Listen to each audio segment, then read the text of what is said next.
Bagatu. Me uremba ya kurushiti balai godi.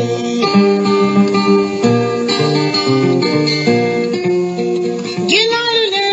siyayi. Ah, dumu ya bila fakwali o ya fa. Ah. Tunu sana Muhammadi ya di. Hai maya miji barawa. Abenala de kula bando tiyale mamara tiyako.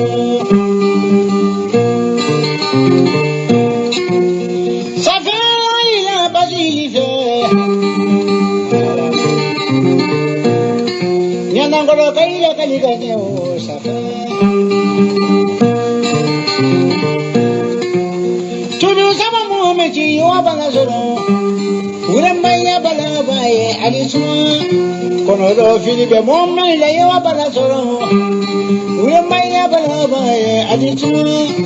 Bolo dimimele Momma la yo banazoro. Urambaya balabaye alale urambaya duma kola bando tiyale mamara tinafo.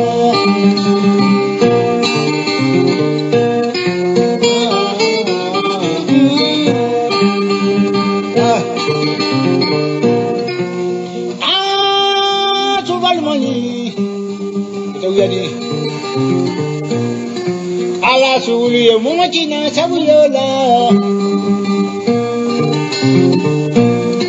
Ende sujodi mumira sabuyala. Safena banolebi. Abena la dena nangona bari da otina fone. Safena ila la dina. Nangora ya wanale. Abena la de kula bando tiyale manuri tiyako. Mena mari ma bari dang masuna. Ujadi. He suba karabule maha.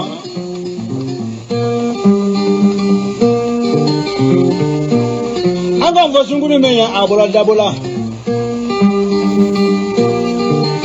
Eba bola dabola. Salam alaikum. Dani de Paris, Ali Haji de Paris, Waliju de Paris. Au bella jele salam alaikum. Kau bella jele foka wali mando. Kuma crack le fly. Mais ina fanya fa chugum nango sungolo besena. Sungolo na komi mogo de seta la. Sungolo na kuma ba ere bani mogo yi. Wala ka sungolo bonya. Mais comme a bana kaba ala ka tolla bango nyman diam anam bade alislam bela jelema a bana kaba sungolo bana parce que awera ba do on ye mogo muye on te nango game kuma sungolo fe chama be jigana wodi kama sungolo na nya chuncun ka bena fo ta se a banima nima famu hal ni video ga kada nyanya dabo kan yere mine doni sungolo na ala yere bonya koso ima famu nya ala yere bonya koso ani islam bonya koso Suno ambe ambashitana ka bela jele fo ka bela jele wali nyumondo madame de la présidente Nasra Sako amba fo ka wali nyumondo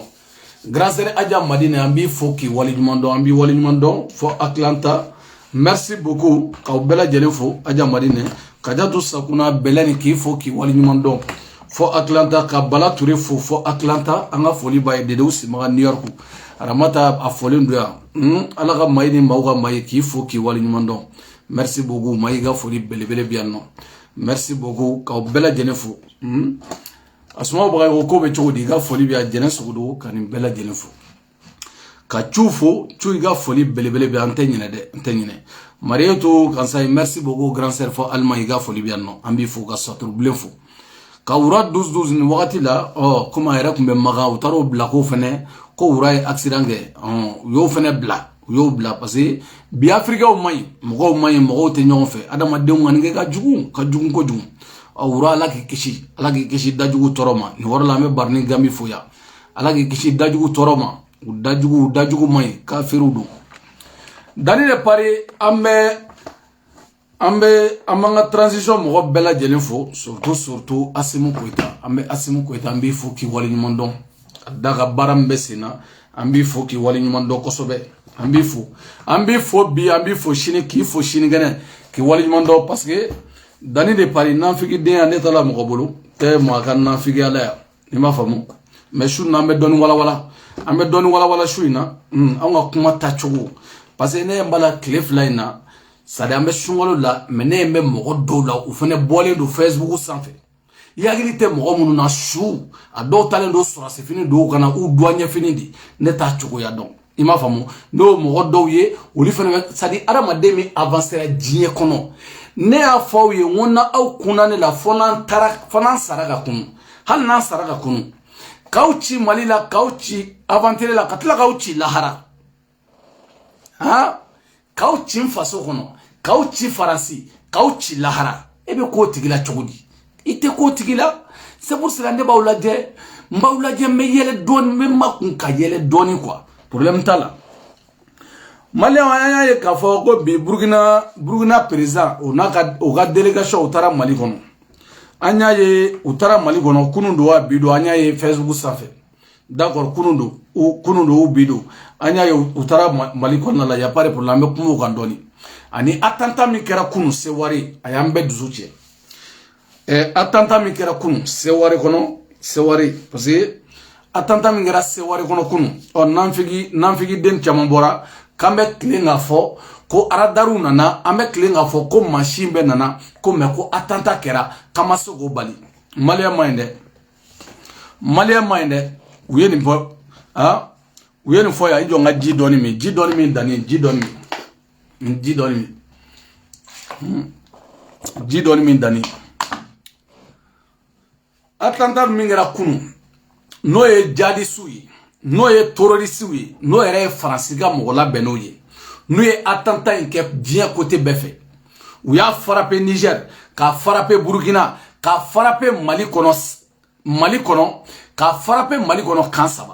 ka kan 3 ko attaquer Mali kɔnɔ ɲɔgɔn fɛ n'o attentat in kɛra ni Maliens sɔnjara hali kunun kaburu kɔnɔ mɔgɔw sɔnjara mais u y'a c'est à dire mɔgɔ minnu nana ani mɔgɔ minnu hasidiw jamana yɛrɛ juguw bɛ ka ɲɛfɔ cogoya min na ko attentat min kɛra ko Mali kan attaquera ko mais ko an ko minɛn bɛ yen k'an bɛ dabaya la ko mais ko Mali kan attaquera u y'o interpréter k'o bila bolo wɛrɛ kan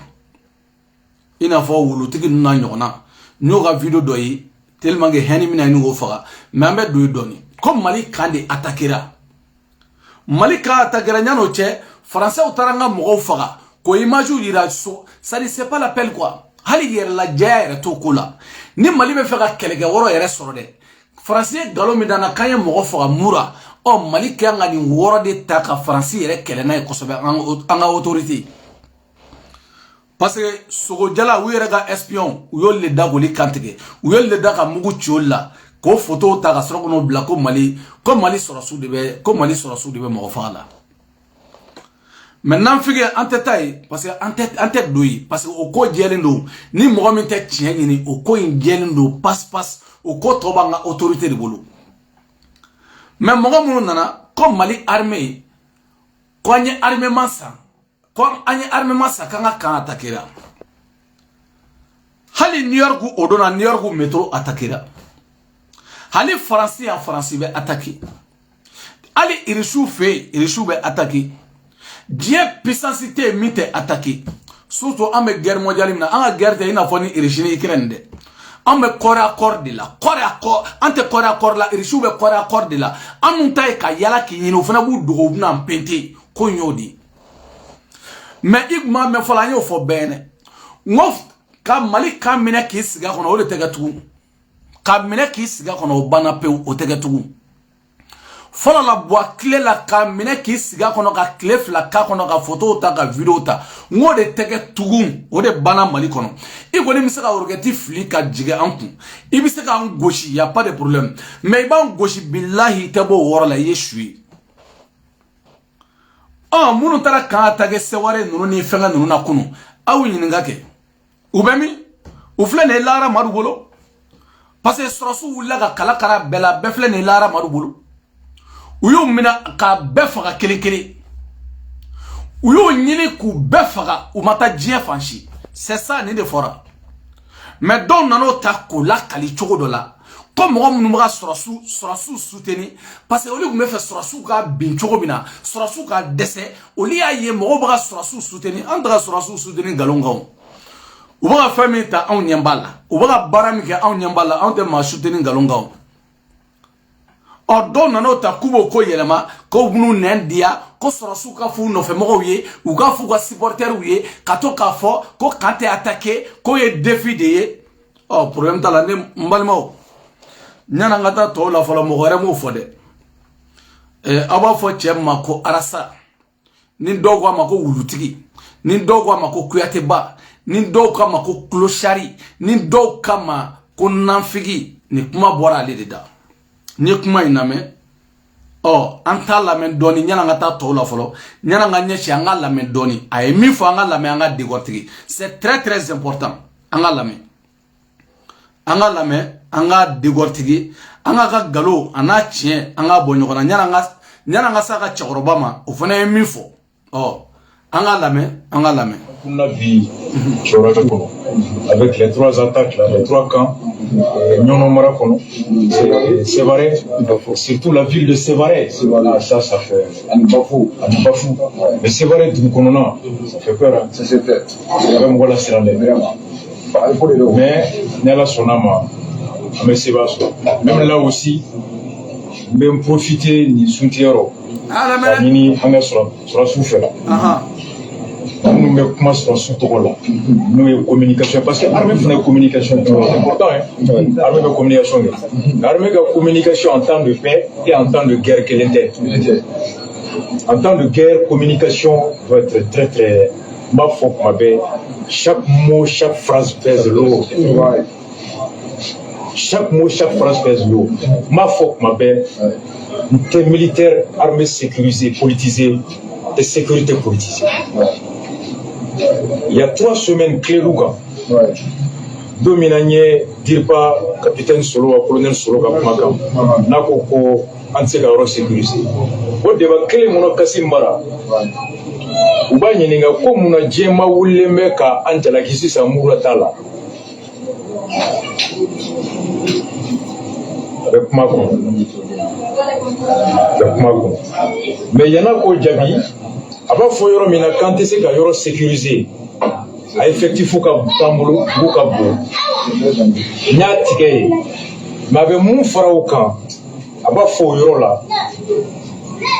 ko kunu ituma me kanga kan me attaquer ko nga bi anga quand c'est ka attaquer araba temele ntunya prévoir ngomba jouer ka conseil dit mais nya boyele mana dans technicien man yoro boala a te fo kɛlɛ la o kunna tun bɛ se ka kan attaquer nka bi cɛ o cɛ n'i y'a kɛ i b'a sɔrɔ yen c'est que n'i y'a kɛ i b'a sɔrɔ kan protéger les moyens b'i bolo bi jugu yɛrɛ b'a dɔn a tɛ se mais a fɔlen voilà e yɛrɛ ko cɛ ko kunun k'i kun bɛ se ka n ka kan attaquer mais a m'a fɔ ko mɔgɔ si tɛ se ka n ka kan attaquer dɛ kunun kun bɛ se ka attaquer mais bi n'i y'a kɛ i b'an sɔrɔ yen est ce que a ma kɛ ten yan munu ya attaquer ou be fanyu men ngou be munu ya attaquer kan attaquer oli be mi munu ya kan attaquer ngou be lahara madu fe o masawa o mu fagawa o de ma funyara wa mashima fako mali kante attaquer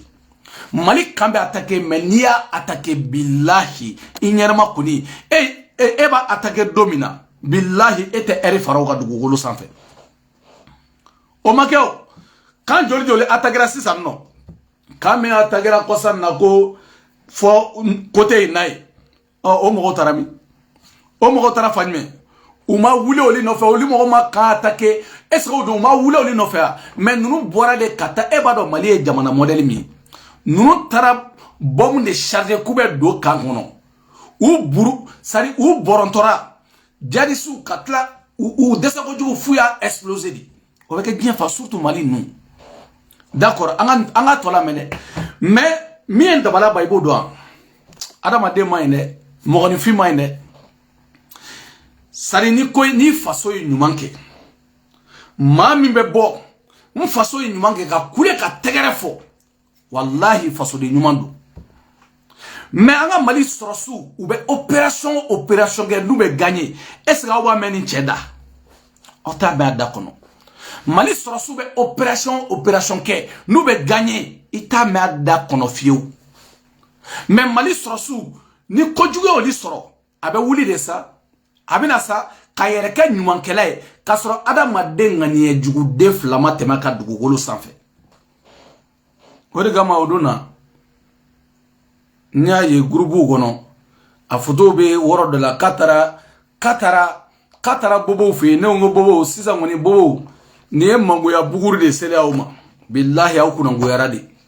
hali na soro aw hine kuma mo gomina aw ye doni mi soro nya na taliche o yaw daye de machite hereka wi nini madoni la o eta chie de machite hereki nya ye bobo fe itara bobo fe ani doro me matakui mais wura 12 muso kuntigu ga muso kuntigu ba fo muso ma ko bachulu wa bachulu nyang o muso yi o de nyana bobo ma kanye bobo ma kan folo duma ku bla conditiona ka fem bela jeni kuyi parce que o muso yo ba ke dien mo be mais e che kata bobo fe hali wa keleni emodi bobo ma e agila ko kuma de ba nyana bo dien ko ngo ala ko kanga hine nyogona di hali wakeleni eno mata kadi bobo ma etari sigi nanfigi de ala bobo fe ni jamana ma se ka bege mali be wora na fara ko begi tega ble ko gi begi man ngay ko te ko begi bolo do jufa la ka doni di bachuli ya di chom na bachuli e dogoni ura ya di chom na ura e dogoni fitinu yi oli dogoni fitinu oli nyana fantaw ma ka nye bobo ma ina fo dani era na ga gurugu be nye mo ma chogamna Zambo de diamono passé no tala na fa rete diala ere parce que be fait soro mais e agila katisi bobo chela koli to kuna ngoya ima bobo nui wa obeta kana billahi alu ka ballon ou tête me goli dafe tellement nge ingania tellement nge dusunga jugu arama de ni manye jamana be worom na nyani katisi bobo chela pour que ka kuma da soro oh bobo nyere na nasa on niang garsega wa mugani kele un simple wa mugani kele bobo on yo do ma ko fara andogani basiri dambele taka no e wura duzudi andogo muso u an koromso bachulu nyanki alaga bachulu ni mamadu ga bachulu taka ko fara o taka ambe malien de me amba keleke e tari sigi ki gele waki iga shukun sigi ble ko fa ki sigi nan figi de ala bobo chela bobo era taro ba mi foire do fana be o fana ba balu bobo ko xar kale de bobo go representant datu fe nan folo mbaga de o fana bobo mine ko daga ngom mo be balu nyogona mali gono ta tellement ngom mas ya ko do la je quoi sali dabali be ban quoi o fe o tigi ni fana ba balu bobo la e mali balu ta yere man yesura ko bobo balu ta ni ene fana shia folo jabu be malafu be balu ndange nengo ay wa ngo bobo ko ngo yara de billahi ala ko ngaburu nyangi wole hala ko ngamaru wolo so wole o gawsani ni anga lame nyana ngana fala doni o ko fa mette makata Burkina anga lame donc ABG population quand c'est comme un défi. La communication en temps de paix, en temps de guerre, c'est pas la même chose. Bon, il y a que politiquement avec Nafal la Seima. Politiquement, il y a militants me boka couler. Armée monte en puissance. Politiquement, il y a militants me boka couler. Avec là, là, avec ta. Mais du point de vue militaire, c'est un défi que tu lances. Là, c'est très grave. Voici pourquoi on t'essoit. À combien politiquement? Malé de wulila machima fort asima machi wala asime ma wala le 14 kay bo ay bo ko sera o binanga o kera mais malé de wulila yani no ka bo ka fa manga militaire ou deme au même moment donc moi même militaire ou deme ka fa ko ni même militaire bolo anga militaire force bulata ani mo mbeta sigi e kalo joli ka presque 100 kelenke no ka fo militaire ma ko subanda minelendo ani dugu dobe no farabugu minelendo farabugu kerata subanda minelendo subanda kerata ka jamana la goshi ka jamana militaire la goshi au même moment ka torosu nya do la o ba yera ka fo torosu yera la torosu ba fo ko iya ku ga militaire ko fu yera ba fo ku ga militaire de chebli ku ye farabugu mine e makea fo SOS be de nanfiki de SOS demander ki yera hina la do ma wole ayna ni malo do e fura do angata di farabugu mo ma e mo beke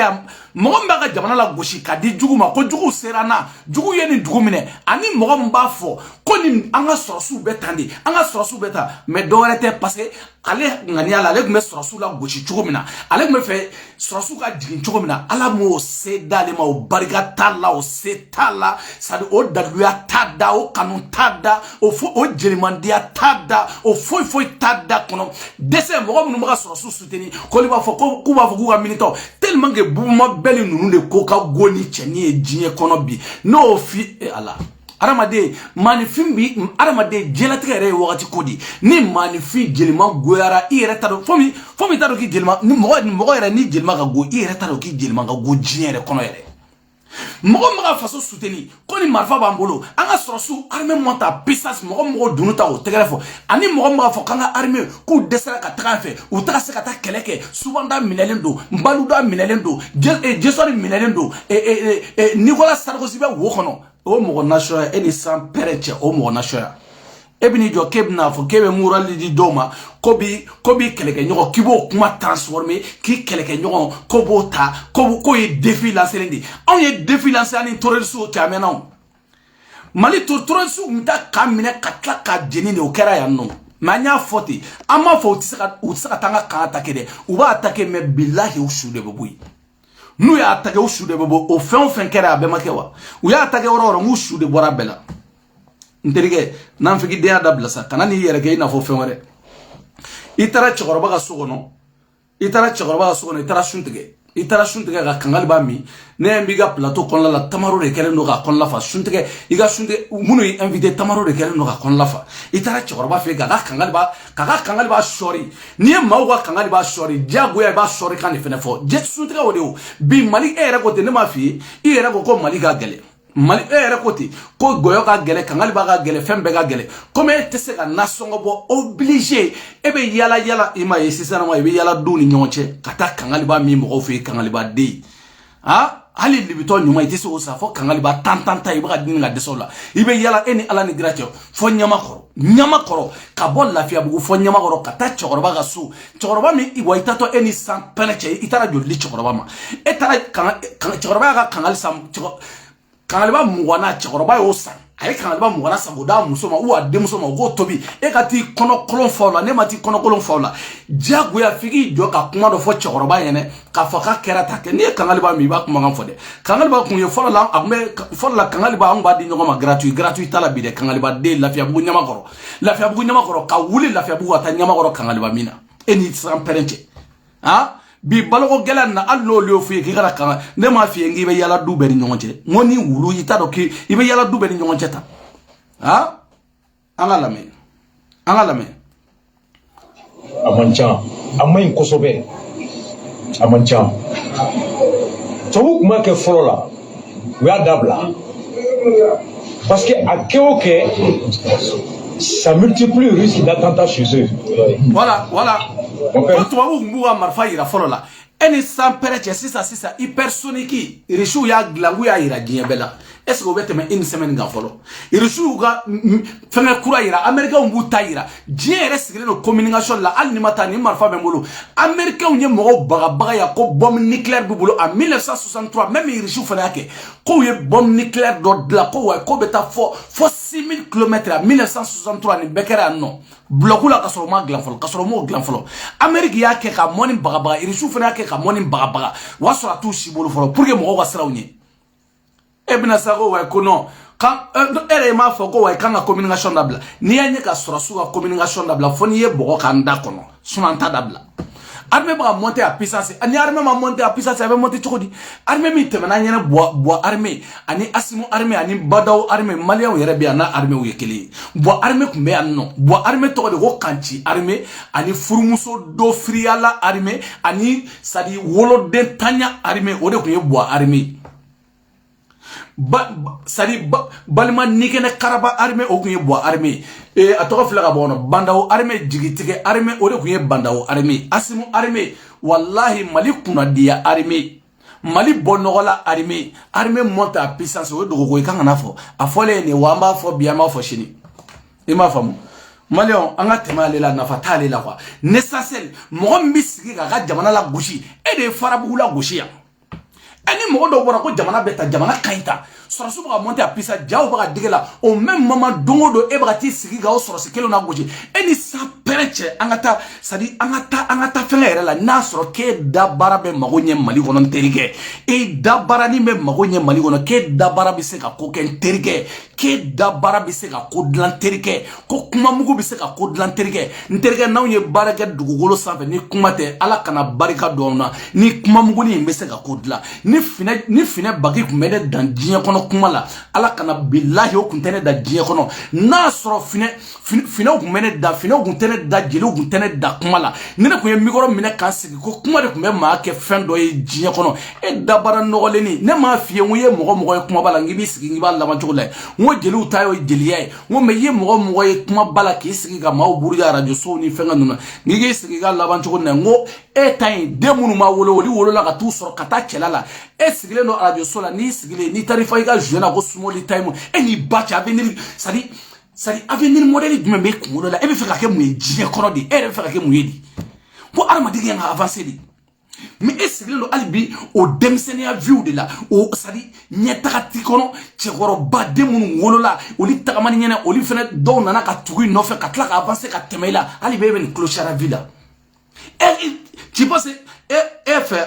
fait sans flagrant sur ni la vidéo qu'elle a et agila ko ngala de loya sans flagrant sur vidéo qu'elle a ni et agila ko ina la delia mais ere kungolo ere la foité no qui fa jouer na kisiga kuma kamoko doya kamoko fengeka e fait ko de banyere wa mais c'est pas comme ça mon frère c'est pas comme ça e bala ko dani be ko bela e tarika armée la gauche souvent dans la gauche et dugu into de farabu la gauche au même moment do de baka armée tanto ko au monter la puissance e ko wa ko non ko li baka fo information de ko be dugu fenge ko be dugu dota ko be dugu bota de façonné ne ma fi ngo fasoti la ne ni fi ya anga boy anga le anga tema aya perdre la mede aya fa la me o fene mina mi fo ayo la me anga fa la mede afa non mo mi a reconnu parce que ni ngoga fa c'est autre chose mami a côté anema fo de 2018 a de afo kaya reconnu o kaya de reconnu o mo mi angola me Salam alaikum, on est sur ma kouka fuka mo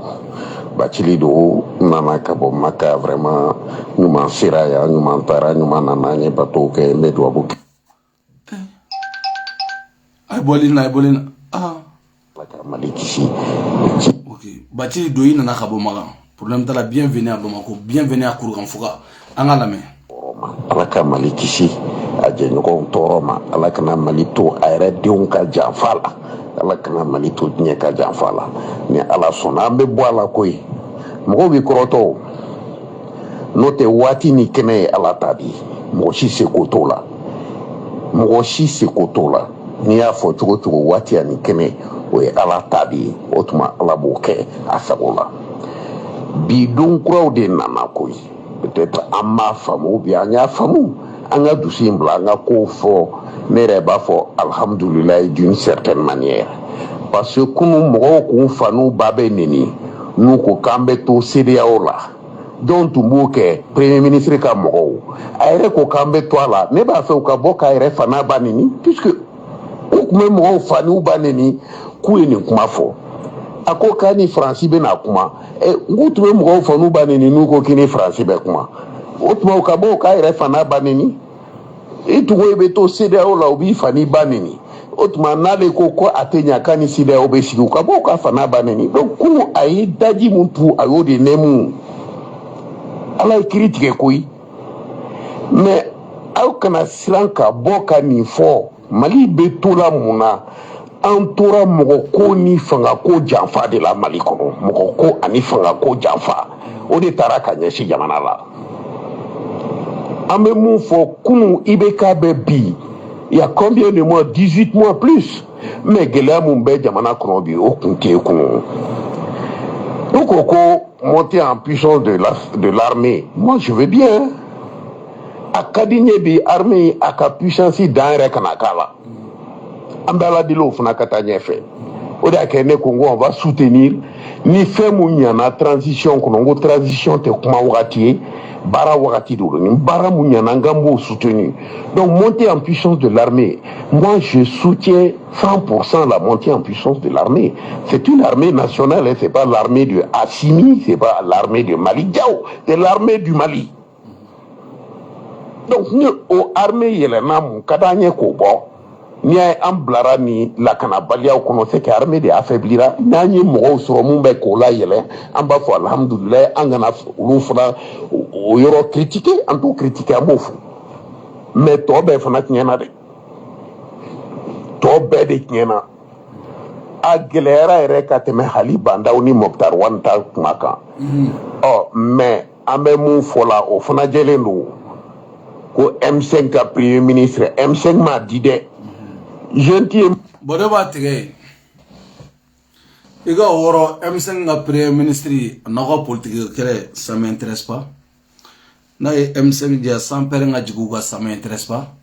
no yo foya ngone te politique ko kele la ne be nga mali ko de la mais ne te M5 na nte makatona nte foi la mais sympathisant mali drone la nasra sa wa bana te M5 na ya te politique ko la te pas par là même mali ko de la sinon na udia jiwo ga tanu be foite senema o yaw kungo de awere dama de bodo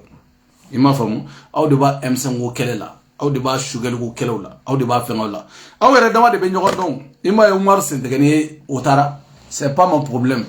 ima famu M5 dene baloya sugal tene baloya ima famu o yaw kungo yaw bolo mali ambe bachiri akuma ba analyser zanga atente bachiri ko ayi ko malika gelen bi ka teme ibega kleka malika gelen bi ka teme atofe banda o kleka mali be gelea ngoni mali ma gelea ala be bachili nyinika bachili tale maga dani jidomi malika gelen billahi malika gelen kateme banda o klega bachili kuma mfa tiyedo kateme bwa klega bachili kuma mfa tiyedo parce que malika gele ay jodi bachili ma parce que malika gele bachili bolo muna ibeka klega bachili kuma ibeka goshi ka 5 millions mine direct sugali klela ni bachili to soro asimu klela ni bachili to soro malika gele ibeka klela bandau klela bachili kume bandau goshi ki dogo kata zidoni do mine bandau klela atoko asimu klela sugali klela ni bachili to o goshilu ke ni zidon taka di bachili ma billahi malika gele fagwa famunde beniga kele do jinya kono munde bnake mali de a décidé ka sedao mo attaquer financièrement ou yemi kana ku binanka mali kelo décidé minke mali de bachili yere bora folo bachili de fola fo ko sidao mo bina malika ko keleke ko ni te sharia la o même bachili kele de taro négocier duguma ko mali bi saka plainte ke sidao ka bachili a nyini ko ka leta kaleke avocat pour que sari awye joigné halis wallahi ali sugni ngura moto zone o lite so ata bachili fe ko kienga avocat kume bachili ta avocat la malika gelende malika gelen bachili bolo bini gien fembe o bachili kele mali gouvernement ko problème tala na so sharia de kono waso gouvernement mo chama nyinga avocat chama nyinga kon est-ce que mali bisa seda o attaquer wa d'accord mali o likelo do ko si wiye ta sharia o laje ka article laje ka fembe laje ka bisa seda o attaquer burkina yemo ga siège la bachili ko ka leta o avocat la bachili taro marché ñini gouvernement fene jotala oli taro marché di mo wérew ma bachili ma marché so oli avocat wérew ta woli sara bachili mata oh barate bachili bolo blé diagwe bachili ga boko mali ga gele nim bachili ma go mali ga gele ma inde hal na garane daniege ibe ga kle la nene gume 10 € soro asimu kile la nene te 5 € soro ou 2 € soro nene ma fongo maliga gele ne bango munga gele mango asimu kile ga gele de ngo debe ala anda makata maliga gele bachiri bula ko na digala de parce que ibeka gume doni dale ma ale tara marché ngini kabeta mali defa ye moi la au marché ma de Badjili ma Badjili tara magan to beta magan ga duau ku uga jamana ye mais Badjili tara magan de ga ta sugal danga billahi Badjili dangam do sugal ma maga mayne to beta magan de kata duau do ga jamana ye Badjili tara magan kata asimun de danga ko fengo fembe asimun bi ko ala koke ay Badjili ninga nasro Badjili tara magandi ko ala kale sari ni bora magan kana mumi blani kuma nuna mami tara hiji kana ebe fe kata hiji kana ka shini ne nyini shini nyini na ni mogo ke tara hiji kata ala wuli ni nana ibe politique ga toyi ni ibe na ay politicien aya fuyo ko nu tara maga ku ga fo ala yi nu ga bato be mine ko ala ga politique ko imbo u dusukuna billahi utesi ngotesi ebeta maga na gatla kana kimna ke politique ni fengai eni sans perechen eni ma galotige ka ke kalabanchi ka ke nangara bay ibsa ke politicien todi ngoni ye politicien to ko kalabanchi nangara ba galotige la kafiri ngoy politicien ga baradi politicien e beef imine ina betera la ki mine ki di afa ifa ba ma ayere nyene ni Badjili ma ko maliga gele Badjili na munde fo. C'est pour cela Badjili wo maliga gele aw baka jigi Badjili là. C'est pour cela Badjili wo kuma fo. Au même moment aye muso doye a la me kosobe. Aye muso doye je pense une vidéo inta. Ni ma fili une vidéo inta. Aye naje ha Maxal ni muso doye ñoko rencontrer a la me. A la me.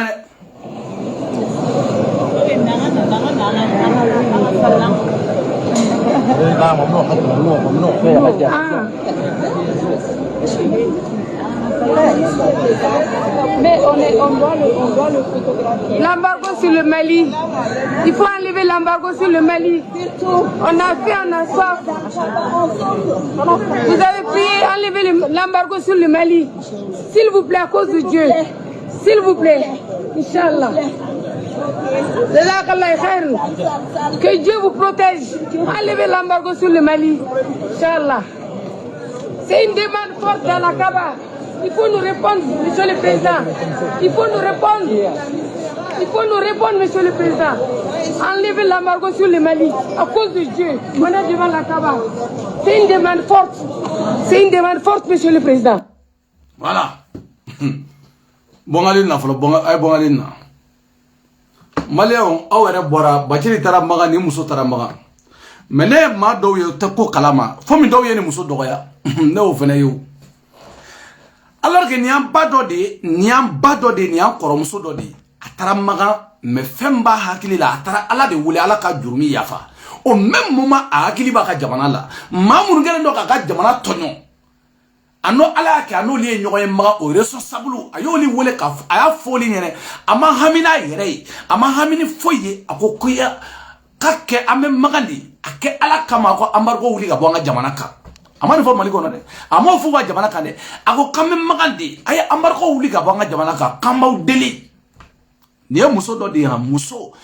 mi hamina naka jamana yi muso mi tara ay min bo dusukuna hal na sella alay ko ala kale jurumi yafa hal na sella alay ko ala kale deun jurumi yafa ko ala ka barika do ale deuna billahi ni unta ko do ke saso al nasro ani magsal ma nyoye ayra ngani ala kate do ka unte do ka jamana yi abe fonne ma ko horo muso faso jo muso demba muso wa yere yira la teddo de ato fo ga filmer suno no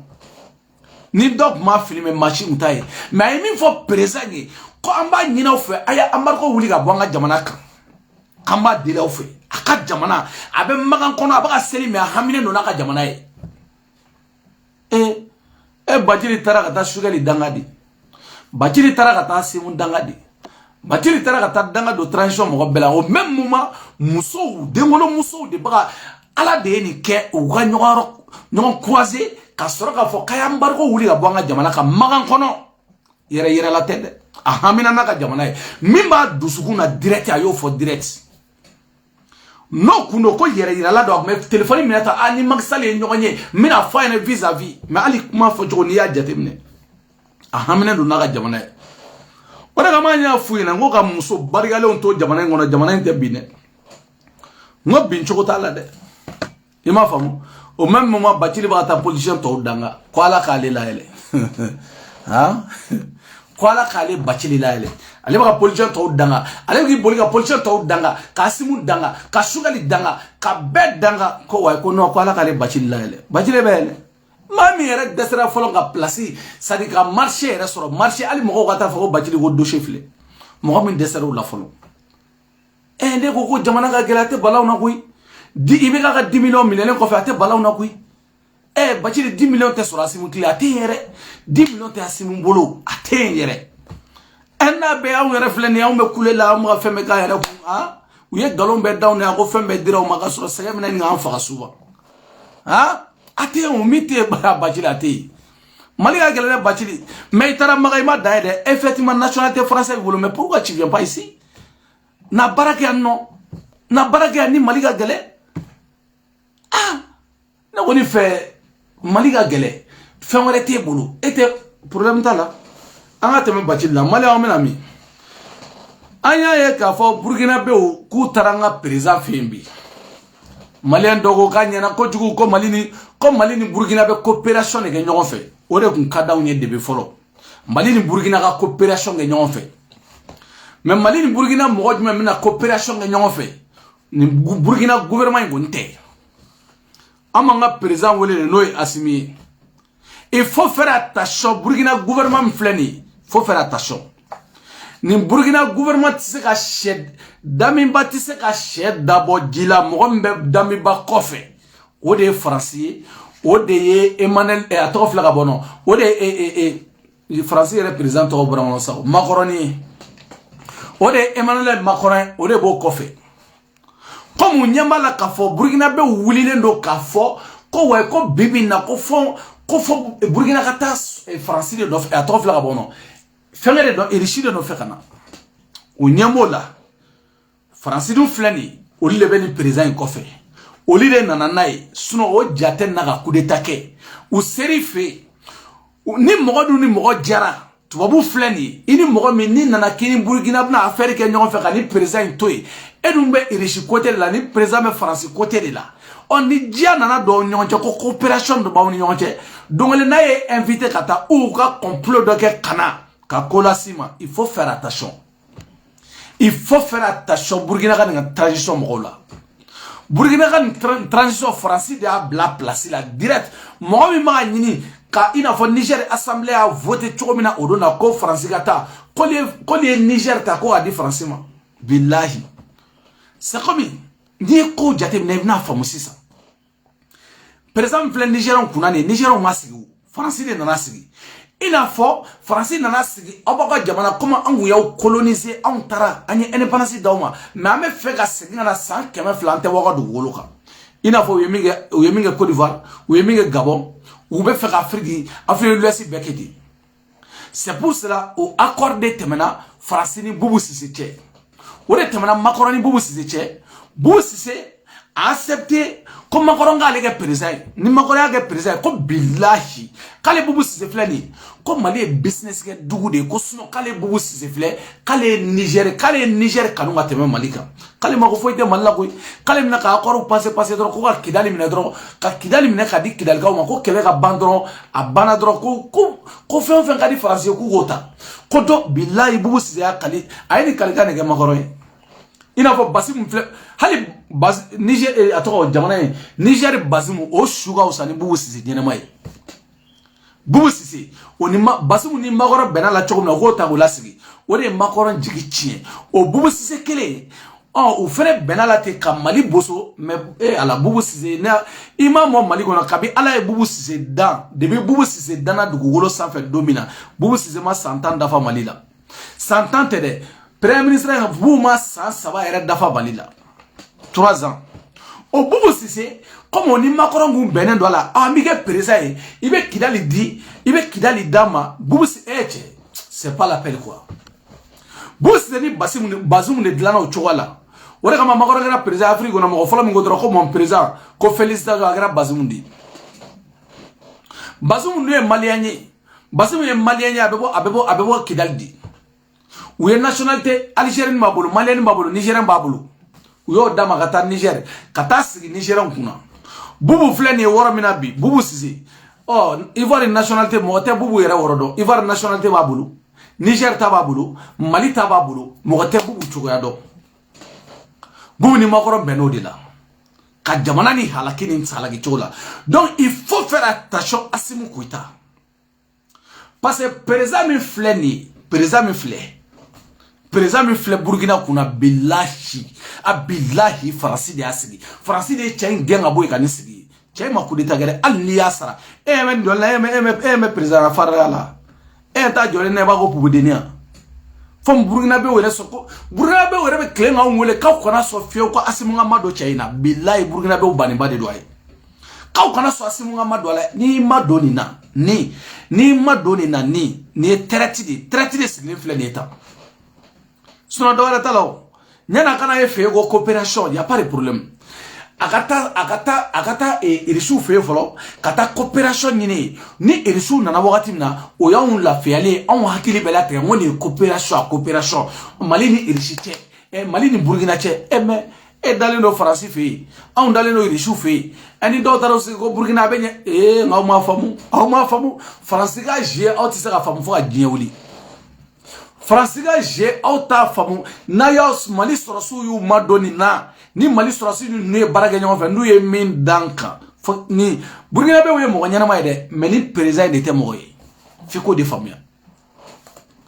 ala kini ci je ko ne ga madonna ala kini ci ibno fam to aya gatu ha ala kini ci fiyo anga boy woro la no amena ame video la wala amena folo amena anya e kafo ibno famu chomina ha anga Burkina be ulame ay Burkina be ulame u ba commentaire mi yere ke Mali kan folo Burkina be ore ba commentaire mi ke jamana ka anga Burkina be ulame sino risika keleni anya barati mina min dira mangani jadis kelemenen tew ni Ukraine kela ni bana ni lisi sera ilisi ya na siki Mali la ka Afrique direct boshi direct ale wul bali bon ambi yola mine ni baraka ni sigire am fa ya ni misil kel mbora ka ta Mali la we tubabu we anta kenende obi antoy ni misikele mbora ko dibaro tuna ko dibato u ba le be bosi na ma korti jamana ko bi ban wi mi bosi no na be faranya ko mi risika bon to na parce que risi jamana ni fando chelem se ka ben dugu dola ka sora dugu do tele be bora mais am Burkina be yola be ndi an ka kuna dia wole an ka fara malika sa yara ni ma na ma ya kasa ko kasa jura obi suno dugu keba sino ni nana to sa ko amala awera la me ninga analyse yere la yere baye ka fo Burkina be ko hamina ko wa jamana di oli bisa ta irisu no fait passer Afrique benyambala irisu bana ni matériel mi Mali kono parce que irisu be fait ni Russia ka base sigi Mali kono dongo don wa français o nyebe ni bela jele de la bo Burkina be o nyambo la matériel modèle magadi ini America o beto teriala billahi foki sauta dima fima ini ani français o be jela ni sanjoli san keme joli o yo avion du mandama orona ma budu nga video jea ala ya wari mbon ka avion sa français o fait avion kolo ali Brésil avion kainai ali Chine français o avion adale do adisi ga mawuli effectivement avion nyuma mubolo mais il soubra kura de daw ma fabe avion be birere fabe mene wallahi jamana be Afrique nyabe Mali la Burkina be unyabawna ali bela jeli ma nyaba Mali fe ka daka mine ma di Mali armée ma irishi fe o ya yira ka fako irishi kona jeli ne do Mali garo ye die galon beta ka da irishi la igire ne be mo mine ku siri kokola ku siri yiri la ni manaye ku torturer irishi be mo mine ka dumuna no fe duma o ba galon da irishi la alibi mais au benata au tisse irichou là au benata irichou kono gelendo olugo kute mo ta fe wi am benamika mais nous zone ko fuga en tas d'état et ala munu tête babula don ça ala de africain ke chogo do la sunani africain mbe se ayere kapse ka feno dla ou se ku yere défend dien be jamana ne pauvre les pays les plus pauvres dien kono Europe jamana di mais ko unana ka koge sans contrôler les pays les plus pauvres dien kono fente mo mun bolo ibi sigiga analyse gauche o to wa jamana di parce que dien kono ni soro bila iga jamana kono ala e bedda men dama pétrole bi bolo gaz bi bolo o dien be fale ni femi wali laban be fale ni femi no e sanu ni war laban na be fale no e sanu o sanu o bi bolo sanu de to babu bolo pétrole tu bolo royaume tu bolo diamant tu bolo paga tout bolo gaji tout bolo foi tout bolo mais au lieu de dabaraka bon au lieu de ba goube sanction ta fait même munukun ah ni wora de nesigi mbaga jate mine o de kama Poutine me yela ula quoi ara ma dinga yere do kasola ne ya ye tubabu jamana de ja tubabu be fere ku yere do kasola kata Afrika ontonyo yora ni sanction bi moka sanction ya digo de la au lieu sanction digi reshuga yere ta do fembe mais Dieu fait bête que là la ka tulu tigaula ka gaji ou yo prier la katla ka foko jonga la kansa comme ça ka fait bête quoi où era kotene ja chabagoro be nyonga Dieu kono Poutine ko aga gaji de tessemblé euro la tesa dollar la fa era ka wari o dewi to bu bora mana kan fo oh anta sanoi contrat de Poutine ko ka jo ko le 7 ou le 5 avril ga sedi o sera wora mina ko bogo contrat be mo nana ni tasa ale mi jabuya gaji te boya ngata dima fo ite dima tubabu clara na ko wai no bo amise ka yelema ate fenchie quoi amba yelema mo jawo mako donne uba iri shuga wari sa auta iri shuga wari ko kuma me udable ne ko iri shuga wari jigna ito mu udade uba iri shuga gaji 100 iri shuga ire ka nan follow de la ina fo wata ngolo fensa anga jamana nan follow anga jamana na c'est comme Guinée français fo wata fenno sa Guinée Tchabakore barake o de kelno gu son de pere ku ni de chien ou fait sanction ko ka kele ko be kele la jigi il show fanta nyamana di fembe bu bolo jie kono balo numéro 1 balo fembe bu bolo rigide fanta nyamana na taro je ko migo ko arme man koro bo bolo fem bo bolo ugo madunge ayo madu mais on ta o madu wari chifle ne ka balo farni de galalen doya tulu ko te tulu ni litre bu 1 euro et quel 2 euros di mais le litre quel 5 et quel de 6 à 5 tulu la mais il chauffe ni litre quel ba dado ni litre quel il chauffe binani sefa binani obebe euro 40 centimes de ma 40 centimes ubu dia wa utidia farni mugo sisa macaroni sisa macaroni paquet igba de sabata no igme macaroni paquet de sabata alo tete me 2 euros ka de saba paquet awa fo macaroni spaghetti de saba mais il chauffe au den duru o de bitabe 1 euro 50 ma o le kilia pendant me pétrole ça galala il chauffe pétrole litre kele essence litre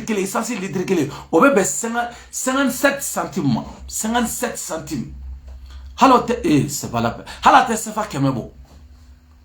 Woli fe abe fo sefa kemesaba.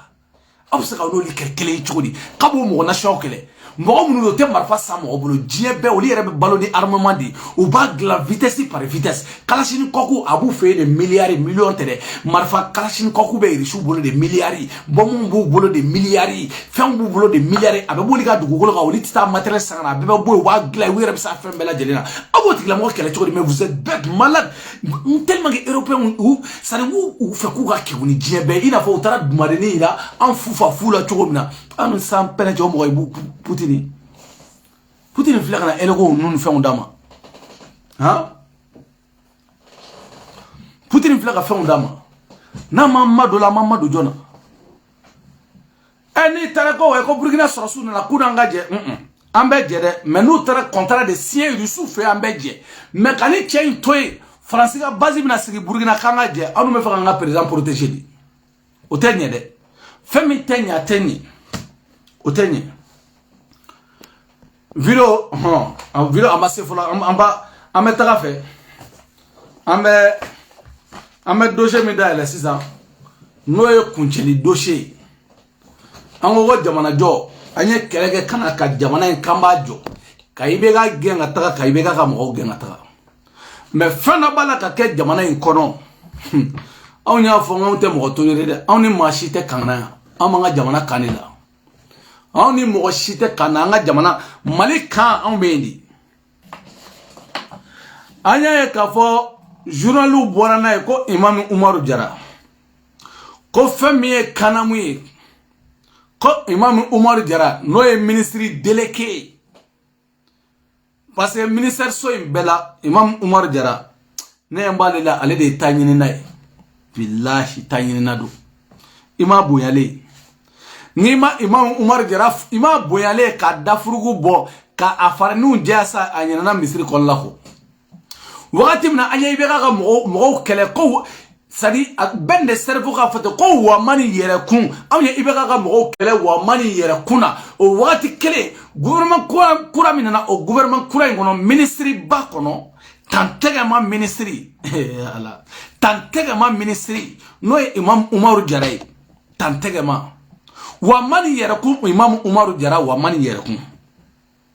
wa Imam Umaru Jara ale ra fengara ya place ni ministry délégué ka wo kriye ka dima iga sige jagoya jidon mi dani